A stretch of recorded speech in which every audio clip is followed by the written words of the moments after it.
সফলতা এভাবেই আসে। চেষ্টা এবং আগ্রহ থাকলে সব কিছু যে সম্ভব এই কৃষকের দেখে আপনারা বুঝতে পারবেন।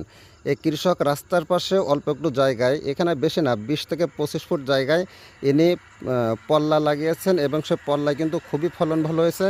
দেখেন এখানে কিন্তু একটু জালি এসেছে আর প্রচুর পরিমাণে কিন্তু ফুল এসেছে, আপনারা দেখতে পাচ্ছেন এপাশে কিন্তু প্রচুর পরিমাণে ফুল এসেছে। এর জন্য আমি বলবো পতিত জায়গা ফেলায় না রেখে আপনারা চাষাবাদ করতে পারেন। সকলের জন্য শুভকামনা। আল্লাহ হাফেজ।